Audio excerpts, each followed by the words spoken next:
నమస్తే, welcome to hit TV. ఈ రోజు మనతో పాటు ప్రముఖ ఆధ్యాత్మికవేత్త అలాగే ఆస్ట్రాలజర్ రఘుప్రియ గారు మనతో పాటు ఉన్నారు. వారితో మాట్లాడి అనేక విషయాలు తెలుసుకునే ప్రయత్నం చేద్దాం. నమస్తే అమ్మా. నమస్తేనన్నా. ఎలా ఉన్నారు అమ్మా? వేళ్ళకి కూడా ప్రాధాన్యత ఉంటుంది అంటారు కదా. చాలా మందికి ఈ వేలు చూపిస్తే కోపం వస్తుంది, వేలు చూపించి మాట్లాడుకో అంటారు. అసలు ఈ వేలుకున్న పవర్ ఏంటమ్మా? ఏంటి ఇప్పుడు నా మీద వేలు చూపిస్తున్నావు నువ్వు? మరి అడగాలంటే చూపించాలి కదా. ఒప్పుకోను. అంటే సరదాకే అన్నప్పటికీ ఈ వేలు చూపిస్తే నువ్వు అన్నది కరెక్టే. ఎవరికైనా ఈ వేలు చూపిస్తే చాలా కోపం వస్తుంది. చిన్న పిల్లల దగ్గర నుంచి కూడా, చిన్న పిల్లల్ని భయపెట్టేటప్పుడు కూడా ఏ జాగ్రత్త అంటారు. తర్వాత కానీ ఈ వేలుతోనే చూడు, ఎవరికైనా ఏమైనా చెప్పాలంటే పలానా వాళ్ళు ఇల్లు ఎక్కడ అండి అంటే, ఇలా వెళ్ళండి, ఇలా వెళ్తే ఆ చివరి ఇల్లే అంటే ఈ వేలు మంచికి పనికొస్తుంది. ఇండెక్స్ ఫింగర్ అంటారు దీన్ని. అంటే మనము ఏదైనా చూపించాలన్నా, ఎదుటి వ్యక్తికి మంచి చూపించాలన్నా, చెడు చూపించాలన్నా ఈ వేలుకి చాలా పవర్ ఉంటుంది. అయితే ఈ వేలుని ఎక్కడెక్కడ వాడరాదో ఎవరికి తెలియదు. ఉంది కదా అని అన్ని చోట్ల వాడేస్తుంటారు. అయితే ఎక్కడ వాడరాదు అంటే, చూపుడు వేలుతో మనము చెట్లను, దేవుడి తాలూకా మందిరాలను చూపించకూడదు. గుడి ఎక్కడుంది అంటే, అదిగో అక్కడేనండి ఆంజనేయ స్వామి గుడి అని చూపించకూడదు. చూపించాలి, ఇలా వెళ్ళిరండి అక్కడ ఆంజనేయ స్వామి గుడి ఉంది అని ఇలాగా చూపించాలన్నమాట. ఈ వేలును కూడా ఎత్తి చూపించకూడదు. ఈ వేలు పొగరుకి సూచన, సక్సెస్ కి సూచన. కాబట్టి ఎవరికైనా చూపించాలన్నప్పుడు ఇలా దీన్ని లోపలికి మడిచి అక్కడే ఉందండి అని చెప్పాలన్నమాట. అయితే పెద్దవారి వైపు కానీ, తర్వాత గురువుల వైపు కానీ, భగవంతుడి వైపు కానీ ఈ వేలు చూపించకూడదు. తర్వాత తమలపాకులో సున్నాన్ని ఈ వేలుతో రాస్తారు చాలా మంది. ఈ వేలుతో రాయకూడదు. ఈ వేలులో టాక్సిక్ ఎక్కువ ఉంటుంది కాబట్టి ఆ టాక్సిక్ ని దీనిలో రాస్తే అగ్నితత్వం ఉంటుంది కాబట్టి అది దీనిలో రాసినట్టయితే కనుక ఆ తమలపాకుకి ఉన్న ఇంపాక్ట్, బలము కానీ లేదా శక్తి కానీ నశించిపోయే అవకాశం ఉంటుంది. సో తమలపాకు మీద సున్నము ఈ వేలుతో రాయకూడదు. తర్వాత ఔషధాలను, పాలను, ఈ పానీయాలను చూపుడు వేలుతో కలపకూడదు. మనకి చిన్నపిల్లలకి ఏదైనా కలిపి ఇవ్వాలన్నా, టాబ్లెట్ ని ఇలా కరిగించి ఇవ్వాలన్నా ఈ వేలే ఇలా వాడుతుంటారు. సో ఈ వేలుతో ఎటువంటి పని చెయ్యకూడదు. పానీయాలకు సంబంధించి పాలు కానీ, ఇతర పానీయాలు కానీ ఈ వేలుని వాడరాదు. ఔషధాలు కూడా, మందులు కూడా ఈ వేలు పనికిరాదు. తర్వాత గంధం అరగదీస్తూ ఉంటారు చాలా మంది. అది అందరికి గంధం పూజలప్పుడు గంధం కలపాలి అంటే కనుక గంధం వేసేసుకుని ఇలా ఇలా అంటుంటారు. సో ఈ వేలుని గంధం కలపడానికి ఉపయోగించకూడదు. తర్వాత ఏంటంటే బొట్టు కూడా ఈ వేలుతో పెట్టుకోకూడదు. ఈ వేలుతో ఎవరికి పెట్టకూడదు. ఓకే, చాలా మంది ఏం చేస్తుంటారంటే ఇలా తీసి ఇలా బొట్టు పెట్టుకుంటుంటారు. నో, ఈ వేలుని బొట్టు మనం పెట్టుకోవడానికి కానీ, ఇతర వాళ్ళకి పెట్టడానికి కానీ ఉపయోగించరాదు. అయితే చూపుడు వేలుతో పూజాది కార్యక్రమాలు చేయకూడదు. ఇప్పుడు మనం ఏదైనా పూజ అక్షంతలు వేసేటప్పుడు, మనం ప్రతిరోజు నిత్యకృత్యం పూజలు చేసేటప్పుడు అక్షంతలు ఇలా తీసుకుని ఇలా వెయ్యాలి. చాలా మంది అక్షంతలు తీసుకుని ఇలా వేస్తారు. అంటే విసురుతున్నట్టుంది కానీ అక్షంతలు వేసినట్టు లేదుగా. అక్షంతలు ఈ 3 వేళ్లతో పట్టుకుని దీన్ని పాదాల మీద వెయ్యాలి. ముఖం మీద అక్షంతలు వేయరాదు.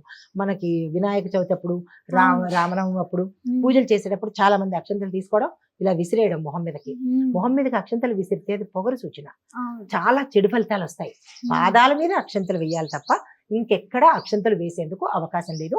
అందుకనే ఇలా ఈ 3 వేళ్లతోనే మనం అక్షంతలు వేయాలన్నమాట. సో ఈ వేలు అనేది దేనికి ఉపయోగం లేని వేలు, ఓన్లీ రాసుకోవడానికి మాత్రం పనికొస్తుంది. అయితే ఈ వేలు అనేది సక్సెస్ చెప్పడానికి, పొగరు చూపించడానికి, ఈగో యాటిట్యూడ్లకి, తర్వాత విజయానికి, ఈ నలుగురికి సపోర్ట్. ఇది మోస్ట్ పవర్ఫుల్ వేలు అన్నమాట. తర్వాత ఈ వేలు అందరికీ తెలిసిందే, అనామికా వేలు అంటారు.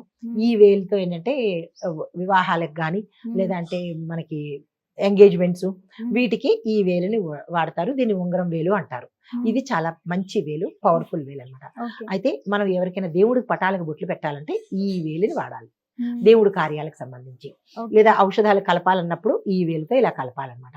తర్వాత ఈ వేలు తెలిసింది వివాహాలప్పుడు వేలు వేలు కలిపి పట్టుకుని చేస్తారు. ఇది చిటికెన వేలు, అన్నిటిలోకి లాస్ట్ వేలు అన్నమాట. ఇది అందరికీ సపోర్ట్, చిన్నది అనమాట. ఇది అంటే వీళ్ళందరూ పెద్ద అన్నదమ్ములు అయితే ఇది ఆఖరి వాడు అనమాట.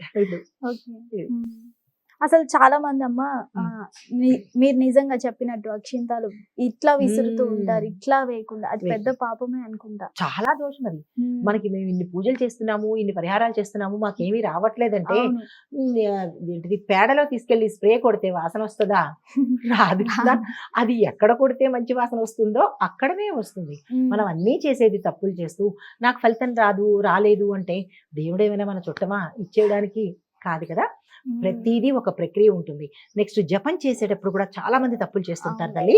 ఏంటంటే మన జపమాల పట్టుకునేటప్పుడు దీని మీద వేసి పట్టుకుంటారు. అవును, అలా పట్టుకోకూడదు. ఇది పైకి పక్కన పెట్టేసి ఇక్కడ నుంచి మాల వేసి ఇలాగ తిప్పాలి. ఓకే. ఇప్పుడు చాలా మంది ఏం చేస్తున్నారు, ఈ మాల తిప్పడం మానేసి ఎలక్ట్రానిక్ జపం వస్తున్నాయి, అవును, అది వేలికి తగిలించేసుకుంటున్నారు, దాన్ని చదివేస్తున్నాం అని అనుకుంటున్నారు. అది చాలా తప్పు. టైమర్ అంటారు దాన్ని, ఏదో పెట్టుకుంటున్నారు. ఈ వేలికి పెట్టేయడం, మేము అన్ని చేసేస్తున్నామని. ఎందుకు జపమాలని వేళ్ళ మీద వేసుకోవాలి అంటే కనుక మనం చేసిన జపం తాలూకా ఆ పూసలకి మాలకి ఆ పవర్ ఉంటుంది. దాన్ని మనం ఈ వేలు మీద నుంచి ఇలా తిప్పుతూ ఉంటే ఇది ఆ మాలకి ఈ రెండు టచ్ అయ్యి మనలో గుడ్ వైబ్రేషన్స్ ఉంటాయి, శక్తి పెరుగుతుంది. మనం ఏ జపం అయితే చేస్తున్నామో ఆ జపము 1000 ఇంతలు అయ్యే అవకాశం ఉంటుంది.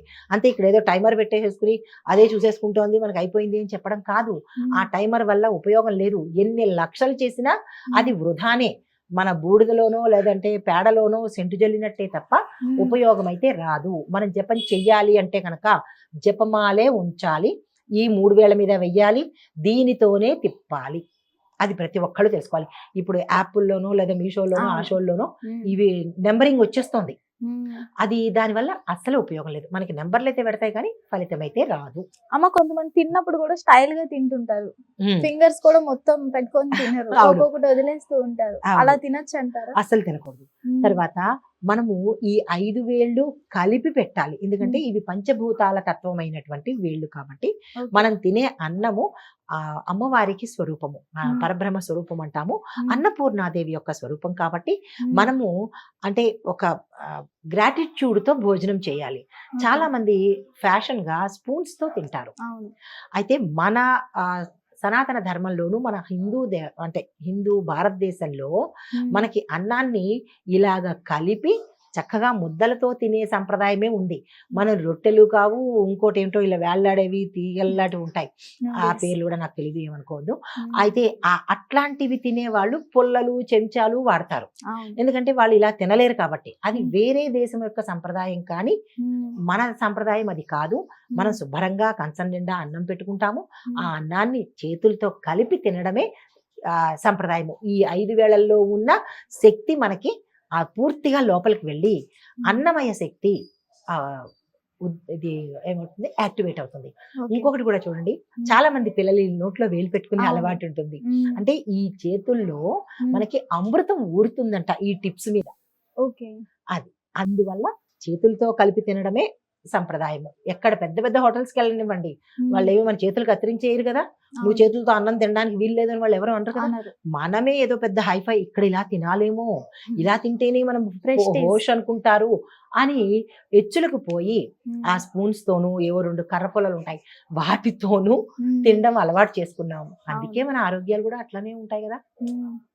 కాబట్టి ధర్మ ప్రకారము తింటేనే మనలో తేజస్సు. అన్నం తినడం వల్ల ఏమొస్తుందిరా, ఆరోగ్యము, తేజస్సు, ఆ తర్వాత మంచి గ్లో వస్తుంది. అవేవో అర్థమైనవి ఇవి పూసేస్తే గ్లో కాదు, ఒరిజినల్ గా ఉండే గ్లో ఇలాంటివి తింటేనే వచ్చే అవకాశం ఉంటుంది. భగవంతుడు 5 వేళ్ళు ఇచ్చాడు, 5 వేళ్లతో తిందాం, దానిలో సిగ్గు నామోషి ఎందుకు. ధన్యవాదాలమ్మా, చాలా చక్కగా వివరించారు.